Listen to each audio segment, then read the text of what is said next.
कहानी की शुरुआत में हम टाइलर नाम की एक अमीर लड़के को देखते हैं जिसने अपनी गर्लफ्रेंड मार्गोट के साथ डिनर डेट पर जाने का प्लान बनाया। वो दोनों हॉथरून नाम के एक महंगे रेस्टोरेंट में जाने वाले थे जिसका मालिक शेफ जूलियन था। ये रेस्टोरेंट एक आइलैंड के बीचों बीच बना हुआ था, इसीलिए वो दोनों एक बोट लेकर आइलैंड तक पहुँचे। उनके अलावा वहाँ और भी कई अमीर लोग मौजूद थे। खैर जल्द ही सब लोग रेस्टोरेंट में पहुँचे जहाँ हेड वेट्रेस एल्सा ने उनका स्वागत किया। फिर उसने सारे गेस्ट्स को पूरा रेस्टोरेंट घुमाया। एल्सा ने कहा कि यहाँ का स्टाफ बिल्कुल परिवार की तरह मिलजुल कर रहता है। वो सब सुबह 6 बजे से लेकर रात 2 बजे तक मन लगाकर काम करते हैं। आखिरकार सारे गेस्ट रेस्टोरेंट में जाकर अपनी अपनी सीट्स पर बैठ गए। उनके ठीक सामने किचन थी जिसमें कई सारे शेफ बड़ी बारीकी से डिनर तैयार करने में लगे हुए थे। तभी एल्सा ने सभी गेस्ट को समझाया कि देखो खाना आपके सामने ही बनेगा, लेकिन फोटो मत खींचना, वो अलाउड नहीं है यहाँ पे। इसके बाद जब उनका मेन शेफ वहाँ पहुँचा तो एल्सा ने उसे बताया कि टाइलर अपने साथ किसी मार्गोट नाम की लड़की को लाया है, लेकिन उसका नाम तो लिस्ट में है ही नहीं। तभी ये पता चलता है कि टाइलर ने करीब 1 साल पहले इस रेस्टोरेंट में सीट बुक की थी और उस वक्त उसकी गर्लफ्रेंड कोई और थी। इसका मतलब ये था कि मार्गोट का यहाँ होना नहीं बनता। ये देखकर जूलियन थोड़ा नाखुश तो हुआ, लेकिन उसने इस बात को नजरअंदाज कर दिया। इसके बाद डिनर की शुरुआत हुई जिसमें पहली डिश को सबके सामने पेश किया गया। जैसे ही वो सब खाने लगे तो टाइलर ने चुपके से एक फोटो ले ली। हर कोई खाने की तारीफ कर रहा था पर मार्गोट को इतना कोई पसंद नहीं आया। इसके बाद स्टाफ ने दूसरी डिश को पेश किया और शेफ ने खुद बाहर आकर सारे गेस्ट का स्वागत किया। उसने सबसे कहा कि वो खाना सिर्फ स्वाद के लिए नहीं बल्कि ध्यान से उसकी बारीकियों को देखते हुए मजे लेकर खाएं। फिर उसने सबको अपनी डिश और उसके पीछे की कहानी के बारे में बताया। मार्गोट को उसकी बातें कुछ खास नहीं लगी, मगर टाइलर की तो आंखें ही भर आई। इसके बाद उसने फिर से शेफ की नजरों से बचकर खाने की एक और तस्वीर ले ली। फिर टाइलर कहने लगा कि भाई मुझे तो जगह बहुत बढ़िया लगी, मगर मार्गोट ने कहा कि हाँ ठीक है, इतना भी कुछ खास नहीं है। यार बाद में शेफ ने सबको अगली डिश दी जिसमें सिर्फ अलग अलग तरह की 5 सॉसेस थी, लेकिन उसके साथ उसने ब्रेड नहीं थी क्योंकि उसका मानना था कि ब्रेड तो साले गरीब खाते हैं। ये सुनकर बिजनेसमैन ने कहा कि ये कैसी बचकानी बात हुई और उसने एल्सा से ब्रेड लाने को कहा। जब एल्सा ने ब्रेड लाने से मना कर दिया तो वो तीनों बिजनेसमैन कहने लगे कि वो इस रेस्टोरेंट को बंद करवा देंगे, लेकिन एल्सा ने फिर से इनकार करते हुए कहा कि उन्हें वही खाना पड़ेगा जो उन्हें परोसा जा रहा है। मार्गोट को इस बार तो खाना इतना वाहियात लगा कि उसने खाने से ही मना कर दिया। फिर कुछ देर बाद शेफ ने अपनी अगली डिश पेश की जिसका नाम था मेमोरी। फिर उसने सबको उस दिन की कहानी सुनाई जब उसका बाप घर पर शराब पीकर आया और उसकी माँ को पीटने लगा। जल्द ही वो टेलीफोन की तार से उसकी माँ का गला घोंटने लगा, मगर तभी ऐन वक्त पर जूलियन ने अपने पिता के पेट में कैंची घोंपकर उसे मार डाला। ये सुनकर सारे गेस्ट थोड़े घबरा गए और उन्होंने सोचा कि शेफ ने अपनी डिश को और खास बनाने के लिए झूठी कहानी बनाई होगी। फिर जल्द ही उनके सामने पका हुआ मांस और टाकोस पेश किए गए। हैरानी की बात तो ये थी कि हर एक टाको पर एक तस्वीर बनी हुई थी जिसे देखकर गेस्ट्स को अपनी जिंदगी की कोई घटना याद आएगी।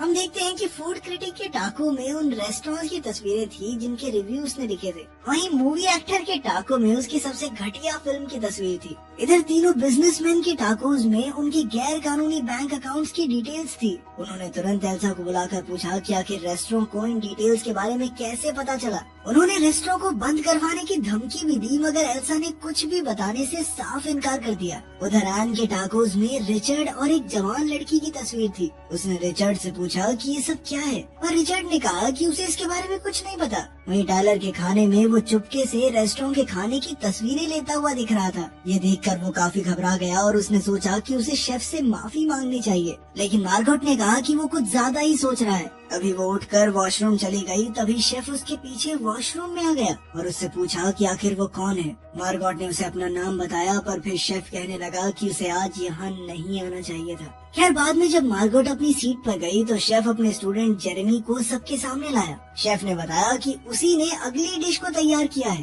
पर जल्द ही वो जेरेमी की बेइज्जती करने लगा और कहने लगा कि ये कभी भी एक बेहतरीन शेफ नहीं बन पाएगा। पर तभी अचानक से जेरेमी सबके सामने मारा गया, जिसे देखकर सब बुरी तरह से डर गए। और जूलियन कहने लगा कि ये तो उसके शो का एक हिस्सा है। कुछ देर बाद वो सब फिर से बैठ गए, पर रिचर्ड ने कहा कि वो बाहर जाना चाहता है। एल्सा ने उसे बार बार अपनी सीट पर जाने को कहा, पर वो सुनने को तैयार ही नहीं था। तभी अचानक रेस्टोरेंट के स्टाफ ने उसे पकड़कर उसकी एक उंगली काट डाली, जिसे देखकर सबके होश ही उड़ गए। इसके बाद सबको चेतावनी दी गई कि अगर उन्होंने यहाँ से भागने या शेफ के बनाए हुए खाने को खराब करने की कोशिश की तो उन्हें इससे भी ज्यादा भयानक सजा मिलेगी। ये सुनकर बाकी सब बुरी तरह डर गए, पर टाइलर चुपचाप बैठकर अपना खाना खाता रहा। फिर कुछ देर बाद जूलियन ने मार्गोट को किचन में बुलाया और अपनी असलियत बताने को कहा। शेफ ने कहा कि उसने दिन रात मेहनत करके इस डिनर की तैयारी की थी, पर उसकी मौजूदगी से सब कुछ खराब हो रहा है। शेफ ने उसे बताया कि आज यहाँ आए हुए सभी गेस्ट्स की मौत हो जाएगी।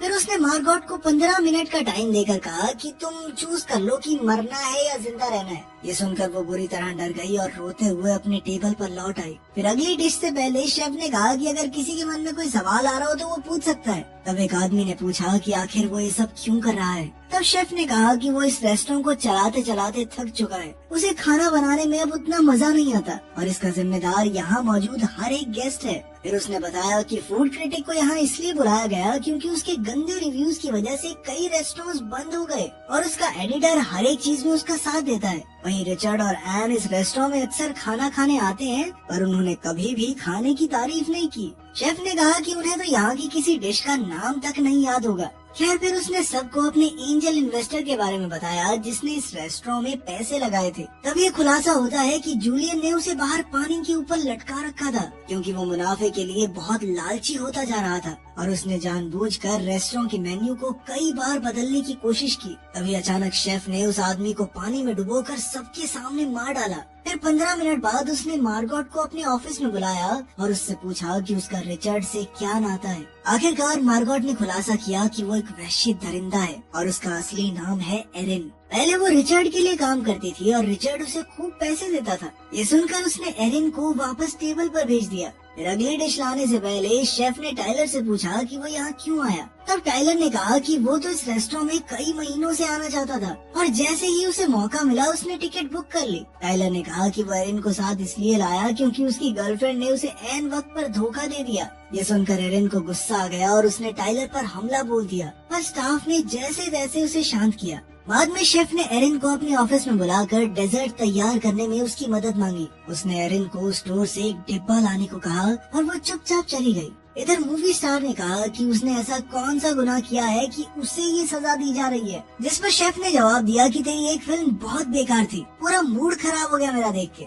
उधर एरिन स्टोर जाने की बजाय शेफ के घर में घुस गई जहाँ एक बंद दरवाजा था। उसने अंदर जाने की कोशिश की पर तभी एल्सा ने चाकू से उस पर हमला कर दिया और दोनों में हाथापाई शुरू हो गई। अचानक एरिन ने अनजाने में एल्सा को जान से मार डाला। वो काफी घबरा गई, पर फिर वो एल्सा की चाबी लेकर शेफ के कमरे में घुस गई। वहाँ उसे शेफ की बहुत सारी तस्वीरें और अखबार के आर्टिकल्स दिखाई दिए। हर तस्वीर में वो गुस्से में था, पर उसकी सबसे पुरानी तस्वीर में वो हंस रहा था। ये तब की बात है जब वो एक बर्गर की दुकान में काम करता था। वहाँ उसे एम्प्लॉय ऑफ द मंथ का अवार्ड मिला था, जिसे पाकर वो बेहद खुश था। तभी एरिन को एक रेडियो दिखा और उसने तुरंत कोस्ट गार्ड से संपर्क करके इस रेस्टोरेंट के काले सच के बारे में बता दिया। इसके बाद वो डब्बा लेकर रेस्टोरेंट लौट आई। जल्द ही कोस्ट गार्ड रेस्टोरेंट के बाहर आ पहुंचा तो जूलियन ने सबको धमकी देकर कहा कि कोई भी उसकी शिकायत नहीं करेगा, ठीक है। फिर गार्ड ने अंदर आकर कहा कि उसे यहाँ कई सारे कत्ल होने की खबर मिली है, और फिर शेफ कहने लगा कि यहाँ तो सब कुछ ठीक है। तब गार्ड ने मूवी स्टार को पहचान लिया और उसका ऑटोग्राफ मांगा,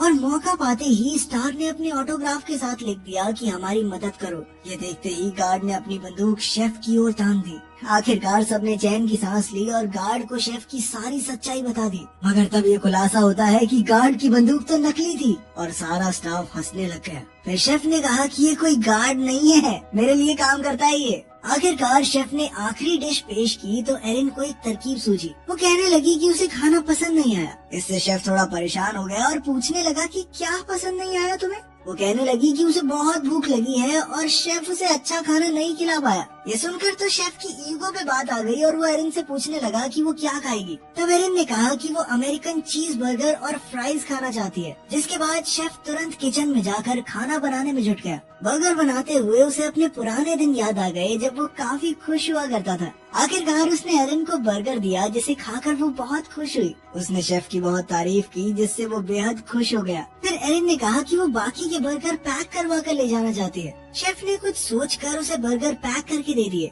जिसके बाद उसने शेफ को पैसे दिए और जाने लगी। तभी उसने सोचा कि क्या उसे बाकियों को मरने के लिए छोड़ देना चाहिए, लेकिन तभी एन ने उसे इशारा किया कि बाहर जाकर अपनी जान बचाओ। एरिन के जाने के बाद शेफ ने उन सब का शुक्रिया अदा किया और कहा कि वो सब उसकी कला और जिंदगी की बर्बादी का कारण है और अब वो सभी उसके आखिरी महान डिनर का हिस्सा बनेंगे। आखिरकार शेफ ने डिश तैयार की और अंत में सबको आग लगा दी, लेकिन इस आग ने उसे भी अपनी चपेट में ले लिया। वहीं एरिन बोट पर आइलैंड से बाहर आ गई और उसने दूर से देखा कि रेस्टोरेंट आग में